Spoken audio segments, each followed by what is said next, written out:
Hello my dear students, कैसे हैं आप सब। Welcome back to our channel Richa Bhardwaj exam study.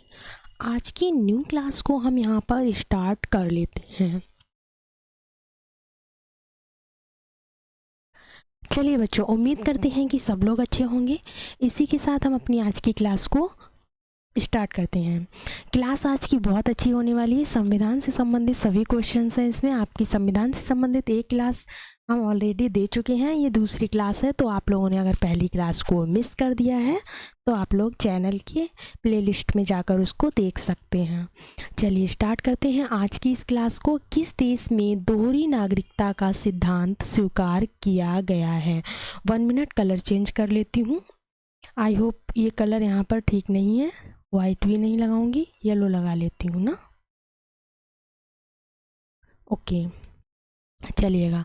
किस देश में दोहरी नागरिकता का सिद्धांत स्वीकार किया गया है। बात किसकी की जा रही है, तो यहाँ पर बात की जा रही है दोहरी नागरिकता की। ठीक है, भारत है, कनाडा है, ऑस्ट्रेलिया है, संयुक्त राष्ट्र अमेरिका है। तो बताइएगा बच्चों, किस देश से दोहरी नागरिकता का सिद्धांत स्वीकार किया गया है। तो आपका ऑप्शन डी जो है संयुक्त राष्ट्र अमेरिका बिल्कुल ठीक हो जाएगा। कहाँ से लिया गया है दोहरी नागरिकता को, तो संयुक्त राष्ट्र अमेरिका से लिया गया है। चलिए नेक्स्ट देखते हैं। संयुक्त राज्य अमेरिका और स्विट्जरलैंड जैसे संघीय राज्यों ने दोहरी नागरिकता की व्यवस्था को अपनाया था। किसने किसने, संयुक्त राज्य अमेरिका हो गया, दूसरा क्या है स्विट्जरलैंड है। ठीक है, इन दोनों ने दोहरी नागरिकता की व्यवस्था को अपनाया था। यूएसए में प्रत्येक व्यक्ति न केवल यूएसए का नागरिक है बल्कि उस विशेष राज्य का भी है जिससे वह संबंधित है। यानी कि एक तो यूएसए का होता ही है और उस विशेष राज्य का भी होता है जिस जगह पर वो निवास कर रहा है या जहाँ पर वो रह रहा है। ठीक है, इसी को बोलते हैं दोहरी नागरिकता। ठीक है, चलिए नेक्स्ट क्वेश्चन देखते हैं। अगला क्वेश्चन हमारा है, भारतीय संविधान के अंतर्गत मूल अधिकारों का संरक्षक कौन है। यहाँ पर पूछा जा रहा है, बहुत ही प्यारा क्वेश्चन है। भारतीय संविधान के अंतर्गत जो मूल अधिकार होते हैं हम लोगों के, उसका संरक्षक कौन होता है। संसद उसकी संरक्षा करता है या फिर राष्ट्रपति या फिर न्यायपालिका करती है या फिर हमारा मंत्रिमंडल करता है। तो बच्चों देखिएगा, इस क्वेश्चन का राइट आंसर क्या हो जाएगा। जो भारतीय संविधान के अंतर्गत मूल अधिकार हैं उनकी उनकी जो संरक्षक हैं वो कौन बनता है। तो इस क्वेश्चन का राइट आंसर आपको ऑप्शन सी हो जाएगा, न्यायपालिका बनती है। कौन बनता है, न्यायपालिका। ना तो संसद, ना राष्ट्रपति, ना मंत्रिमंडल बनता है। ठीक है, चलिए नेक्स्ट क्वेश्चन देखते हैं। वर्तमान में भारतीय संघ में राज्यों और केंद्र शासित प्रदेशों की संख्या क्रमशः कितनी है। यहाँ पर पूछा जा रहा है वर्तमान में, यानी कि अभी जो है फिलहाल में भारतीय संघ में राज्य और केंद्र शासित प्रदेशों की संख्या कितनी है। 25 8 है, यानी कि 25 आपके राज्य हैं, 8 केंद्र शासित प्रदेश हैं, या फिर 28 राज्य 8 केंद्र शासित प्रदेश हैं, या फिर आपके 26 राज्य और 8 केंद्र शासित प्रदेश हैं, या फिर आपके 24 राज्य और 8 केंद्र शासित प्रदेश हैं। तो देखिएगा बच्चों, इस क्वेश्चन का राइट आंसर आपका ऑप्शन बी है, यानी कि 28 जो है वो आपके राज्य हैं और 8 जो है वो आपके केंद्र शासित प्रदेश हो जाएंगे। चलिए देखते हैं अगला। नेक्स्ट क्वेश्चन हमारा है, भारतीय संविधान के किस अनुच्छेद में मौलिक कर्तव्यों की चर्चा की गई है। यहाँ पर क्या पूछा जा रहा है, यहाँ पर आपसे पूछा जा रहा है मौलिक कर्तव्य जो है, मौलिक कर्तव्यों की चर्चा भारतीय संविधान के किस अनुच्छेद में की गई है। यहाँ पर अनुच्छेद दिए गए हैं 4, उनमें से बताना है। पहले ऑप्शन में है अनुच्छेद 50A में की गई है, या फिर अनुच्छेद 49A में की गई है, या फिर आपकी अनुच्छेद 51A में की गई है। नेक्स्ट है आपका अनुच्छेद 52A। तो देखिएगा बच्चों, जो आपके मौलिक कर्तव्यों की चर्चा की गई है वो कौन से अनुच्छेद में की गई है, तो वो की गई है आपकी अनुच्छेद 51A में। किस में की गई है, 51A में की गई है। चलिए नेक्स्ट देखते हैं। वर्ष 1976 में अपनाए गए 42वां संविधान संशोधन कौन सी वर्ष 1976 में अपनाया गया कौन सा संशोधन था, 42वां संविधान संशोधन था। उसके द्वारा नागरिकों के मौलिक कर्तव्यों को सूचीबद्ध किया गया है। किसके द्वारा? इस संविधान के संशोधन के द्वारा, यानी कि 42वां जो संविधान संशोधन हुआ था उसके द्वारा नागरिकों के मौलिक कर्तव्यों को सूचीबद्ध किया गया है। संविधान के भाग 4 में सन्निहित अनुच्छेद 51 का मौलिक कर्तव्यों के बारे में बताता है। ठीक है, चलिए नेक्स्ट देखते हैं। देखिएगा, मौलिक कर्तव्य जो है भारत के संविधान के भाग 4 का में लिखित है।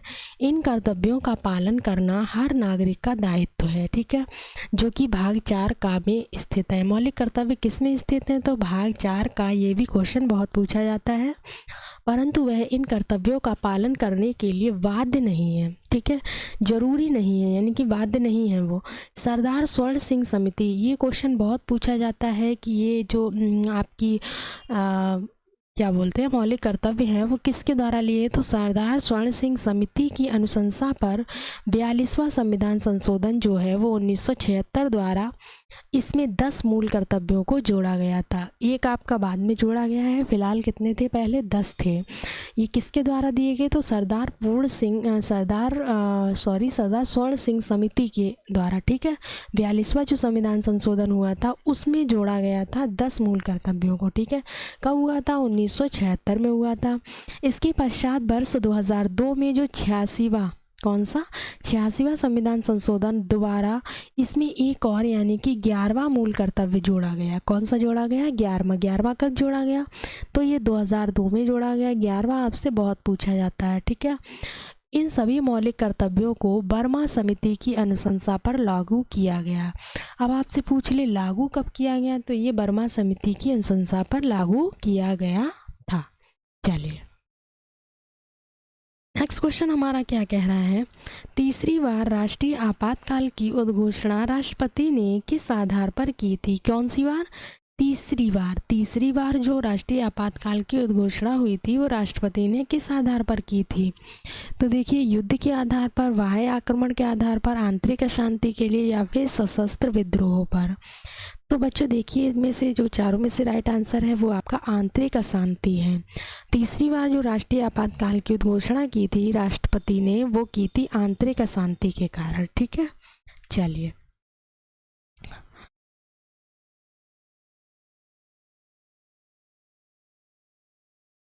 नेक्स्ट है आपका 3 से 17 दिसंबर 1971 के बीच की है बात, जो मूल रूप से भारत पाकिस्तान युद्ध के दौरान घोषित की गई थी। कब घोषित की गई थी? भारत और पाकिस्तान के युद्ध के दौरान। तीसरी उद्घोषणा जो है वो इंदिरा गांधी के प्रधानमंत्री के काल में राजनीति अस्थिरता का विवाद होने पर परिस्थितियों में हुई थी, जब आंतरिक गड़बड़ी के कारण जो आंतरिक गड़बड़ी हो गई थी उसके आधार पर आपातकाल की घोषणा की गई थी। यानी कि तीसरी जो हुई थी वो इंदिरा गांधी के समय में हुई थी। ठीक है, चलिए नेक्स्ट देख लेते हैं। अगला क्वेश्चन है हमारा, चंद्रगुप्त के शासन विस्तार में किसने मुख्य रूप से मदद की थी? पूछा जा रहा है यहाँ पर, चंद्रगुप्त मौर्य जो थे उनके शासन के विस्तार में किसने मुख्य रूप से मदद की थी? शुद्धोधन ने की थी, उमागुप्त ने की थी, चाणक्य ने की थी, या फिर शूद्रक ने की थी? तो बच्चों देखिए, इसका जो राइट आंसर हो जाएगा वो आपका चाणक्य हो जाएगा, क्योंकि चंद्रगुप्त मौर्य की जो मदद की थी वो किसने की थी? चाणक्य ने की थी। चलिए देखिएगा, जो चंद्रगुप्त मौर्य थे, चंद्रगुप्त मौर्य को जिताने में चाणक्य की कूटनीति ने सबसे महत्वपूर्ण भूमिका निभाई है। घनानंद के राज को उखाड़ फेंकने के बाद जब चंद्रगुप्त गद्दी पर विराजमान हुए तो उनके जो प्रधानमंत्री थे वो कौन थे? चाणक्य थे। उस दौर में प्रधानमंत्री ही राजा के सभी निर्णयों को सलाह दिया करता था, अतः चाणक्य जो थे वो चंद्रगुप्त के सलाहकार भी बन गए थे। ठीक है, चलिए नेक्स्ट क्वेश्चन है आपका, भारत के संविधान की जो 11वीं अनुसूची है, अनुसूची में कितने विषय हैं? यहाँ पर विषय की बात की जा रही है। जो 11वीं अनुसूची है उसमें कितने विषय हैं? तो देखिएगा, 22 हैं, 24 हैं, 29 हैं, या फिर 32 हैं। तो चारों में से राइट आंसर आपका ऑप्शन सी हो जाएगा। कितने हैं? 29 विषय हैं। कितने विषय हैं? 29। ठीक है, चलिए संघ सूची के कुछ विषय यहाँ पर हैं। देखिएगा संघ सूची में कौन कौन से विषय आते हैं। तो देखिए सेना की रक्षा आता है, विदेशी मामले आते हैं, इसमें रेल आता है, डाक आता है, बचत आता है, परमाणु ऊर्जा आता है, आपकी नागरिकता हो गई, संचार मुद्रा हो गई, करेंसी जिसको बोलते हैं, भारतीय रिजर्व बैंक का हो गया, बैंकिंग बीमा स्टॉक विनियम हो गया यानी कि स्टॉक एक्सचेंज जो होता है, जनगणना हो गई, आयकर तथा नियम कर आदि हो गए। भारतीय संविधान की अनुसूची में कुल 12 अनुसूचियां हैं। उसमें से यहाँ पर कुछ संघ सूची के कुछ विषयों को यहाँ पर बताया गया है। इनको आपको ध्यान में रखना है क्योंकि कभी कभी विषय ही पूछ लेता है। ठीक है, चलिए नेक्स्ट क्वेश्चन है आपका, चुनाव आयोग द्वारा 2016 में किस राजनीतिक दल को राष्ट्रीय दल के रूप में मान्यता मिली थी। क्वेश्चन पूछ रहा है कि चुनाव आयोग के द्वारा 2016 की बात की जा रही है। 2016 में किस राजनीतिक दल को राष्ट्रीय दल के रूप में मान्यता मिली थी। तो देखिए ऑप्शन ए है तृणमूल कांग्रेस को, नेक्स्ट है वाईएसआर कांग्रेस को, नेक्स्ट है अन्नाद्र मुक्त को, या फिर आपका तेलुगु देशम को। तो देखिए बच्चों इस क्वेश्चन का जो राइट आंसर हो जाएगा वो आपका ऑप्शन ए हो जाएगा, यानी कि जो चुनाव आयोग द्वारा 2016 में राजनीतिक दल को राष्ट्रीय दल के रूप में मान्यता मिली थी वो मिली थी तृणमूल कांग्रेस के द्वारा। चलिए नेक्स्ट क्वेश्चन की तरफ बढ़ते हैं।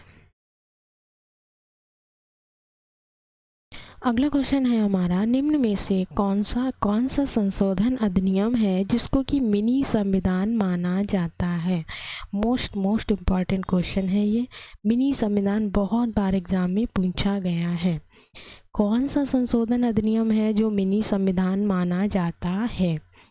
तो देखिएगा 7वां संविधान संशोधन अधिनियम जिसको कि 1956 में लागू किया गया था, 24वां संविधान संशोधन अधिनियम जिसको कि 1971 में लागू किया गया था, या आपका 42वां संविधान संशोधन अधिनियम है जो 1976 में लागू हुआ, या फिर आपका 44वां संविधान संशोधन अधिनियम है जो 1978 में लागू हुआ था। बताइएगा निम्न में से कौन सा संशोधन अधिनियम है जो कि मिनी संविधान माना जाता है। कौन से संविधान की बात की जा रही है, मिनी संविधान की।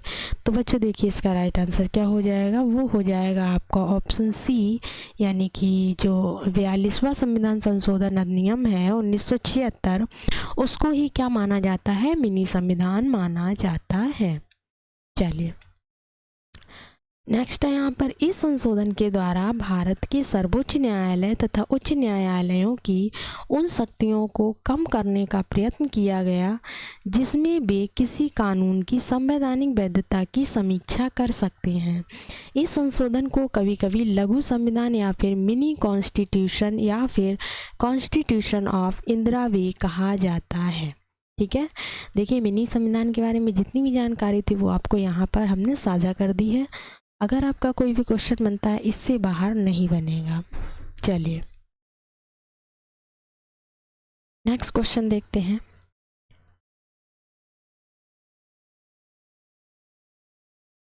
अगला क्वेश्चन है हमारा, किस संविधान संशोधन एक्ट के तहत मतदाताओं की आयु जो है वो 21 वर्ष से घटाकर 18 वर्ष कर दी गई है। 61वें की 62वें संविधान संशोधन के अनुसार, या फिर 63 या फिर 64। तो देखिए बच्चों ये क्वेश्चन बहुत इंपॉर्टेंट है। इसमें जो है ना आपका ऑप्शन ए सही हो जाएगा। कौन सा संविधान संशोधन था, तो 61वां संविधान संशोधन था जिसमें कि मतदाताओं की आयु जो है 21 वर्ष से घटाकर कितनी कर दी गई, 18 वर्ष कर दी गई। चलिए अगला क्वेश्चन हमारा है, भारत में निर्वाचन सूची तैयार करने की जिम्मेदारी किसकी है। क्वेश्चन पूछ रहा है कि जो भारत में निर्वाचन आयोग होता है उसमें निर्वाचन सूची तैयार करने की जो जिम्मेदारी होती है वो किसकी होती है। निर्वाचन आयोग की, निर्वाचन अधिकारी की, संसद की, या फिर स्थानीय प्रशासन की। तो देखिए बच्चों इस क्वेश्चन का आंसर क्या हो जाएगा, निर्वाचन की सूची है तो निर्वाचन आयोग ही तैयार करेगा। कौन करेगा, निर्वाचन आयोग तैयार करता है। चलिए नेक्स्ट देखते हैं। देखिएगा, निकायों के जो निर्वाचन हेतु मतदाता सूची को तैयार करने का अधीक्षण, निर्देशन तथा नियंत्रण जो है वो मध्य प्रदेश राज्य निर्वाचन आयोग में निहित है। कहाँ पर है? मध्य प्रदेश निर्वाचन आयोग में। ठीक है। भारतीय संविधान के अनुच्छेद 243 के द्वारा प्रदत्त शक्तियों का प्रयोग करते हुए राज्य में एक राज्य निर्वाचन आयुक्त की नियुक्ति की गई है। चलिए नेक्स्ट क्वेश्चन देख लेते हैं। कौन सी भाषा हमारे संविधान की 8वीं अनुसूची में सम्मिलित नहीं है? यहाँ पर पूछा जा रहा है कौन सी भाषा है जो हमारे संविधान की 8वीं अनुसूची में सम्मिलित नहीं है। गुजराती है, कश्मीरी है, राजस्थानी है या फिर डोगरी है। तो देखिए बच्चों, यहाँ पर आपका राइट आंसर क्या हो जाएगा? कौन सी भाषा सम्मिलित नहीं है? तो वो आपकी राजस्थानी हो जाएगी, जो कि 8वीं अनुसूची में सम्मिलित नहीं की गई है। ठीक है। चलिए नेक्स्ट देखते हैं।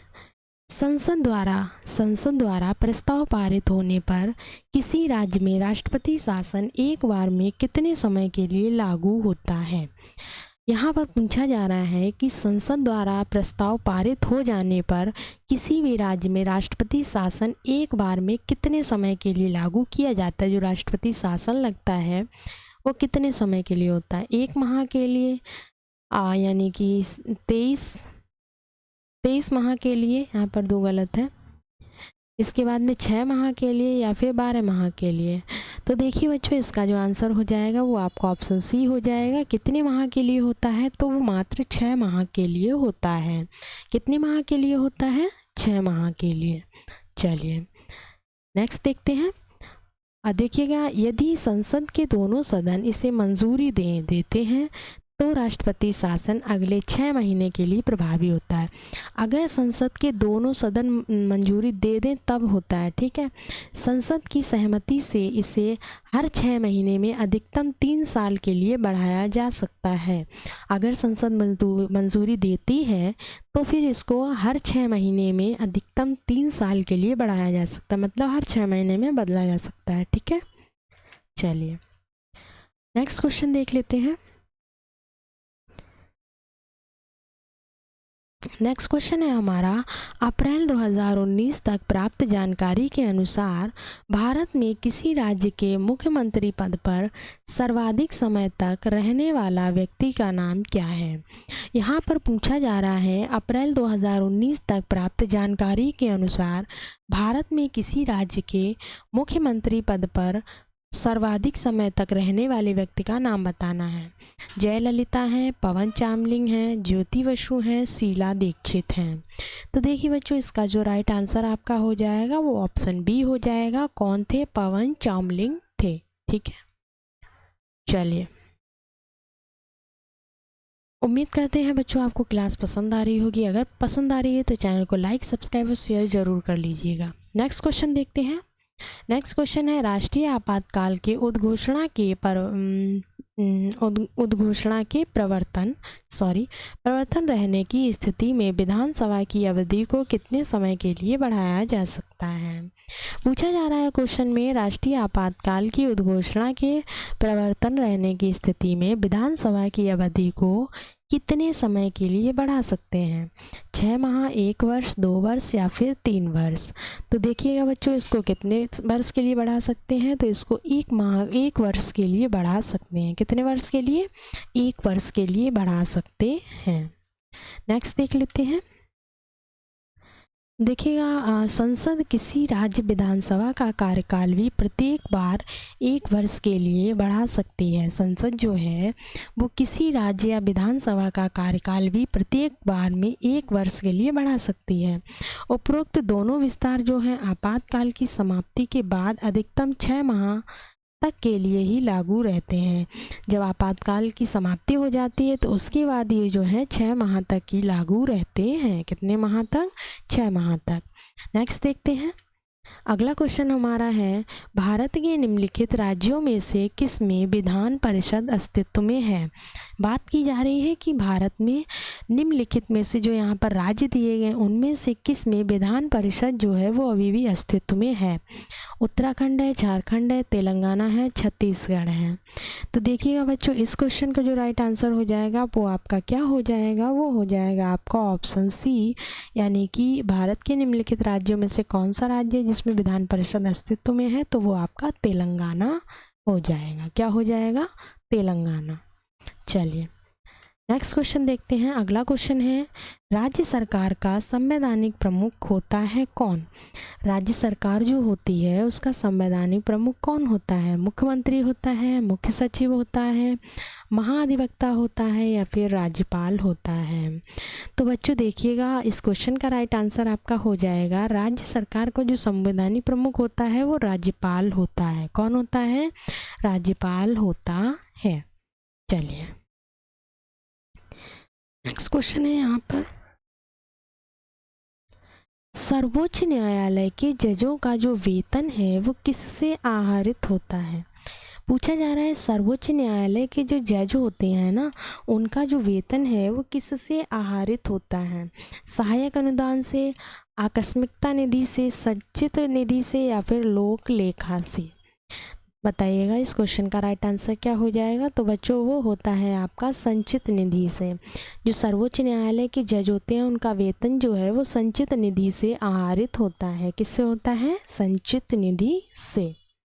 चलिए नेक्स्ट क्वेश्चन है, सर्वोच्च न्यायालय में तदर्थ न्यायाधीशों की नियुक्ति जो है वो किस देश की न्याय प्रणाली से प्रेरित है?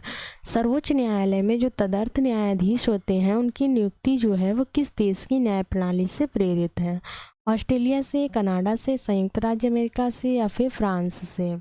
बच्चों इस क्वेश्चन का राइट आंसर आपका क्या हो जाएगा? ऑप्शन डी हो जाएगा। जो सर्वोच्च न्यायालय में तदर्थ न्यायाधीशों की नियुक्ति है वो जो है आपकी फ्रांस की प्रणाली से प्रेरित होती है। चलिए नेक्स्ट क्वेश्चन की तरफ बढ़ते हैं। अगला क्वेश्चन हमारा क्या कहता है? नेक्स्ट क्वेश्चन है, झारखंड उच्च न्यायालय की जो स्थापना है वो कहाँ की गई है? पूछा जा रहा है जो झारखंड उच्च न्यायालय है उसकी स्थापना कहाँ की गई है? दुमका, जमशेदपुर, रांची या फिर हजारीबाग? तो इन चारों में से जो राइट आंसर है वो आपका ऑप्शन सी हो जाएगा। रांची जो है बिल्कुल सही आंसर हो जाएगा। चलिए बच्चों, उम्मीद करते हैं आपको क्लास पसंद आई होगी। अगर क्लास पसंद आई तो चैनल को लाइक, सब्सक्राइब और शेयर ज़रूर कर लीजिए। मिलते हैं नेक्स्ट वीडियो में, तब तक के लिए धन्यवाद।